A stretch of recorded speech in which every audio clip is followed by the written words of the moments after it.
দেশ থেকে বিদেশ, খেলা থেকে বিনোদন, সব ধরনের খবর নিয়ে আমি মিঠু শুরু করছি নজরের দুনিয়া।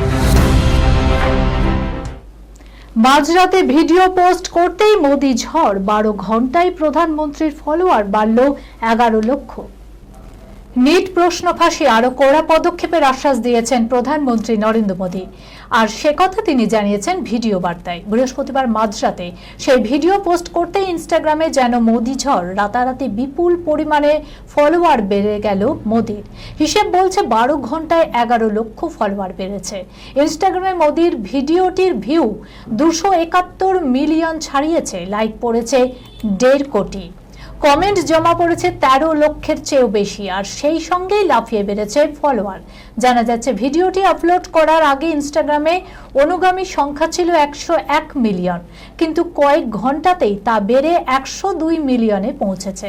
প্রধানমন্ত্রীকে বলতে শোনা যায়, আমি জানি প্রশ্নপত্র ফাঁসের বিষয়টি কোনো সাধারণ বা তুচ্ছ বিষয় নয়।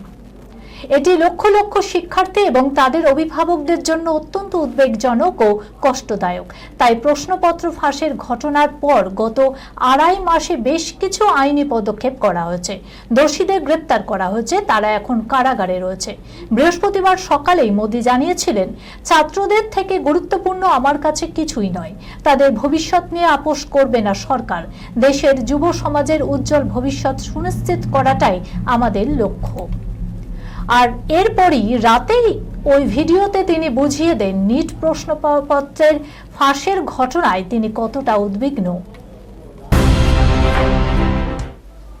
সময়ের দাবিকে অগ্রাধিকার, ভারতে প্রথম এআই বিশ্ববিদ্যালয় হচ্ছে কর্ণাটকে, ঘোষণা শিবকুমারের।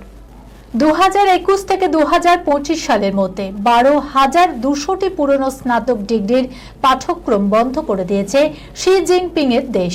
শেষ পর্যন্ত যুগের দাবি মেনে ভারতও কতটা সেই পথে হাঁটল, পথ দেখালো দক্ষিণের রাজ্য কর্ণাটক। শুক্রবার মুখ্যমন্ত্রী ডি.কে শিবকুমার জানালেন, বেঙ্গালুরুতে তৈরি হবে দেশের প্রথম এআই বিশ্ববিদ্যালয়। এই কাজে সহযোগী করা হবে বেসরকারি প্রযুক্তি সংস্থাগুলিকে। এর জন্য বেঙ্গালুরু সহ গোটা কর্ণাটকের পরিকাঠামো বদলে ফেলা হবে। শুক্রবার বিভিন্ন সংস্থার কর্তাদের সঙ্গে বৈঠক করেন কর্ণাটকের মুখ্যমন্ত্রী।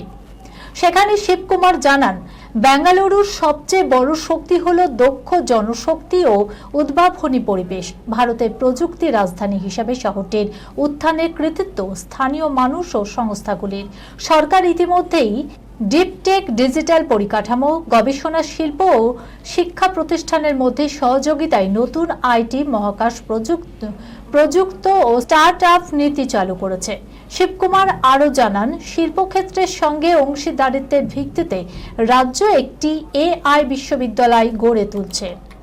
Shivakumar Bengaluru robotics and innovation zone এবং টেকসই ডেটা সেন্টার নীতি 2026 থেকে 31-এর কথাও ঘোষণা করেন। টানা 40 বছর পুরুষ হয়ে বাঁচেন তামিলনাড়ুর এই মহিলা। নিজেকে রক্ষা করতে এবং একমাত্র মেয়ের প্রাণ বাঁচাতেই এই পদক্ষেপ। সারা জীবন যাকে বাবা বলে ডেকেছে সন্তান, তাকেই এবার ডাকতে হবে মা বলে। এর চেয়ে বিস্ময়কর আর কি হতে পারে একজন সন্তানের কাছে? এ গল্প কোনো সিনেমার নয়, বাস্তবের একেবারে জ্বলন্ত উপাখ্যান। গল্পের কেন্দ্রে তামিলনাড়ুর বাসিন্দা এস পেচিয়াম্মাল। পেচিয়াম্মালের বিয়ে হয়েছিল মাত্র 20 বছর বয়সে, কিন্তু বিয়ের মাত্র 15 দিনের মাথাতেই হৃদরোগে মারা যান তার স্বামী শিবা। এদিকে তারই মধ্যে অন্তঃসত্ত্বা হয়েছেন পেচিয়াম্মাল। নির্দিষ্ট সময়ে জন্ম দিলেন কন্যা শানমুগা সুন্দরীকে। পেচিয়াম্মালের নিজের বয়স তখন সেই সময় মাত্র 20। স্বামীর মৃত্যুর পর একমাত্র সন্তানকে নিয়ে শুরু হয় কঠিন সংগ্রাম। সংসার চালাতে কখনো কয়লার কারখানায়, কখনো নির্মাণ কাজে, আবার কখনো দিনমজুর হিসেবে কাজ করতে হয়েছে তাকে। কিন্তু আর্থিক কষ্টই তো আর একমাত্র বাধা নয়।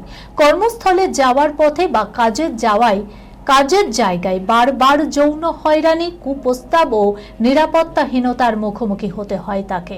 একদিন এক ট্রাক চালক তাকে জোর করে গাড়িতে তোলার চেষ্টা করলে তিনি গভীরভাবে আতঙ্কিত হয়ে পড়েন। সেই ঘটনা তার জীবনের মোড় ঘুরিয়ে দেয়। পরদিনই তিনি নিজের চুল কেটে ফেলেন, শাড়ির বদলে শার্ট ও ধুতি পরেন। এবং নিজের নাম বদলে রাখেন মথু মাস্টার। এরপর শুরু হয় এক নতুন জীবন। নতুন গ্রামের মানুষ তাকে পুরুষ হিসাবেই চিনতে শুরু করে। নিজের ভাবভঙ্গি, কথা বলার ধরন সমস্ত কিছুই পুরুষদের মতো করে ফেলেন তিনি। এমনকি অন্য কর্মীদের সঙ্গ দিতেই নিয়মিত বিড়ি খাওয়াও শুরু করেছেন তিনি। সরকারি নথিপত্রও বদলে ফেলেন। নারী পেঁচিয়ামাল হয়ে ওঠেন পুরুষ মথু। এমনভাবেই প্রায় 40 বছর কাটিয়ে দেন তিনি। সমাজের চোখে হয়ে ওঠেন এক সাধারণ পুরুষ। শেষ বয়সে নিজের আসল পরিচয় খুলে জানান তিনি জানান পুরুষের পোশাক ও তার পরিচয় তাকে এমন সম্মান, নিরাপত্তা ও স্বাধীনতা দিয়েছে যা একজন একাকী নারী হিসাবে তিনি কখনো পাননি। তার কথায় এই পরিচয় তাকে মেয়েকে নিরাপদে বড় করে তোলার সুযোগ করে দিয়েছে। পেঁচিয়ামাল ওরফে মথুর গল্পকে অনেকেই অসাধারণ সাহসের উদাহরণ হিসেবে দেখেন, কিন্তু আসল প্রশ্ন অন্য জায়গায়। কেন একজন নারীকে নিরাপদে কাজ করতে এবং সম্মানের সঙ্গে বাঁচতে নিজের পরিচয় বদলাতে হবে? কেন সমাজ তাকে সেই নিরাপত্তা দিতে পারেনি?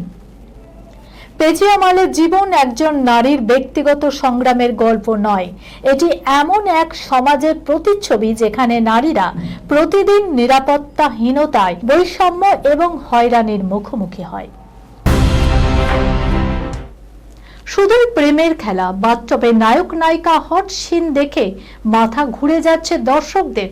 দেখুন, সুপারস্টার যশের আসন্ন ছবি টক্সিক এই বছর অন্যতম আলোচিত ছবি। ভক্তরা অধীর আগ্রহে এর মুক্তির অপেক্ষায় রয়েছেন। ছবিটির টিজার এবং গান ইতিমধ্যেই মুক্তি পেয়েছে এবং এতে মানুষের উত্তেজনা কেবল বেড়েছে। বিশেষ করে ছবিটির সাহসী দৃশ্যগুলো ব্যাপক আলোচনার জন্ম দিচ্ছে। ছবিটির টিজার মুক্তি পাওয়ার পর থেকেই যশ এবং তার সহ অভিনেত্রী কিয়ারা ও তারা সুতারিয়ার মধ্যকার রোমান্টিক ও সাহসী দৃশ্যগুলো সবার নজর কাড়ছে। দুই অভিনেত্রীর সঙ্গেই যশের রসায়ন দর্শকদের প্রশংসা কুড়িয়েছে এবং তার উভয়েই টিজার ও গানটির প্রশংসাও করেছেন। এই মাসে মুক্তি পাওয়া তাবাহি গানটি মুহূর্তেই ভাইরাল হয়ে যায়। গানটিতে যশ ও কিয়ারা বেশ কিছু রোমান্টিক ও অন্তরঙ্গ মুহূর্তে অভিনয় করেছেন। ভক্তরা তাদের কেমিস্ট্রি খুব পছন্দ করেছেন এবং ভিডিওটি দ্রুত ইন্টারনেটে আলোচনার বিষয় হয়ে ওঠে। সোশ্যাল মিডিয়া ব্যবহারকারীরা এই জুটির কেমিস্ট্রি নিয়ে নিজেদের মতামত প্রকাশ করেছেন। একজন ভক্ত এই দৃশ্যগুলো নিয়ে মন্তব্য করে বলেছেন তাদের মধ্যে অসাধারণ কেমিস্ট্রি রয়েছে এবং তাদেরকে ভারতীয় সিনেমার অন্যতম সেরা জুটির মতো লাগছে। কেউ কেউ তাদের কেমিস্ট্রিকে উত্তেজক বলেও বর্ণনা করেছেন। কিছু ইউজার ছবিটিতে কিয়ারা আদভানিকে নিয়ে তীব্রভাবে ট্রোলও করেছেন, তবে তার চেয়েও বেশি কিয়ারার ভক্তরা ছবিটিতে তার ভূমিকার প্রশংসাও করেছেন। মঙ্গলবার নির্মাতারা ছবিটির দ্বিতীয় গান মদহোশও প্রকাশ করেছেন। যশ অভিনীত ছবি টক্সিকের নতুন গান মদহোশ মুক্তি পাওয়ার সাথে সাথেই সোশ্যাল মিডিয়ায় হিট হয়ে গেছে। গানটিতে যশ এবং তারা সুতারিয়ার রোমান্টিক কেমিস্ট্রি সত্যি মনোমুগ্ধকর। গানটির রোমান্টিক শৈলীর প্রশংসা করছেন মানুষজন। এর আগে তাবাহি গানে কিয়ারার সঙ্গে তার একটি দৃঢ় বন্ধন দেখা গিয়েছিল। মদহোশ গানে তাদের বাথটবের প্রেম কাহিনী সবার নজর কাড়ছে। যশের ছবি টক্সিক 2026 সালের 26শে আগস্ট মুক্তি পাওয়ার কথা রয়েছে। তাবাহি গানটি নিয়ে যত বেশি আলোচনা হয়েছে, মনে করা হচ্ছে মদহোশ গানটি তার থেকেও বেশি আকর্ষণীয়। বাথটবের মধ্যে নায়ক নায়িকার রসায়ন একেবারে মাখো মাখো। এই খবরের সঙ্গে শেষ করলাম আজকের নজরে দুনিয়া। আপনারা দেখছেন টিভি 24 বাংলা, সংবাদ বিনোদন সারাদিন সারাক্ষণ।